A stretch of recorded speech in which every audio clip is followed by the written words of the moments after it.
অনেক দিন ধরেই ভাবছি একটা কেক বানাবো, তবে ময়দা দিয়ে নয়। আজ বানাবো সুজির কেক। উপকরণগুলো লাগবে কিশমিশ, বাটার, সুজি, দুধ, সামান্য আটা, চিনি, ওটস আর ভ্যানিলা এসেন্স। সবার প্রথমে 1 কাপ সুজিকে আমরা 1 কাপ দুধে 10 মিনিটের জন্য ভিজিয়ে রাখবো। তারপর ওটসটাকে আমরা ড্রাই রোস্ট করে নেব। এবার 10 মিনিট পর সুজিটাকে ভালো করে নাড়িয়ে নিয়ে এর মধ্যে দিব খানিকটা আটা, তারপর দিব চিনি। আপনারা চাইলে গুঁড়ো ব্যবহার করতে পারেন। এটাকে ভালো করে মিলিয়ে নিতে হবে যাতে সুজিটা আর আটাটা মিলে যায়। তারপর দিচ্ছি খানিকটা বাটার। আমি এখানে তেলের জায়গায় বাটার ইউজ করছি, আপনারা চাইলে রিফাইন তেলও ইউজ করতে পারেন। এবার দিয়ে দিচ্ছি কিশমিশ। কিশমিশের সাথে আপনারা অন্য কিছু ড্রাই ফ্রুটসও অ্যাড করতে পারেন। ঘরে যেহেতু কিশমিশ ছিল, আমি কিশমিশই দিচ্ছি।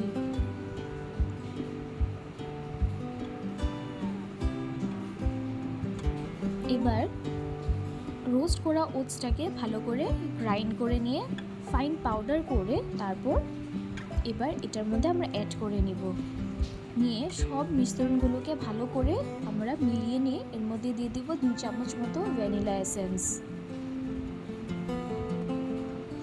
আর দিয়ে দিব ইনো। আমরা এখানে কোনো রকমের বেকিং পাউডার বা বেকিং সোডা ইউজ করছি না, তার জন্য আমি নিয়ে নিচ্ছি ইনো। পুরো প্যাকেটটাই দিয়ে দিতে হবে ইনোর।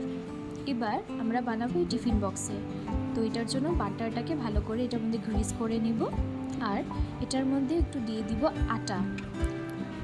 তবে কি হবে জানেন, তবে আমাদের কেকটা নিচে লেগে ধরবে না, হওয়ার পরে সুন্দর করে বাটিটার থেকে ছেড়ে আসবে, তাই আটাটা দেওয়া কম্পালসারি।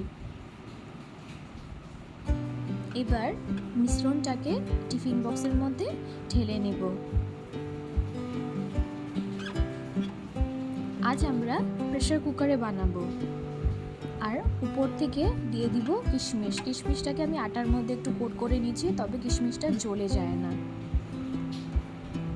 এবার প্রেসার কুকারটাকে আগের থেকে আমি 10 মিনিট প্রিহিট করে নিয়েছি নিচে 2 চামচ দিয়ে। এবার এটাকে 30 মিনিটস মতো আমরা বেক করে নিব। আর মাঝে মাঝে কিন্তু চামচের সাহায্যে আপনারা চেক করতে হবে যে মাঝখানটা হয়েছে কিনা। এবার দেখুন তো আমাদের কেক একদম রেডি।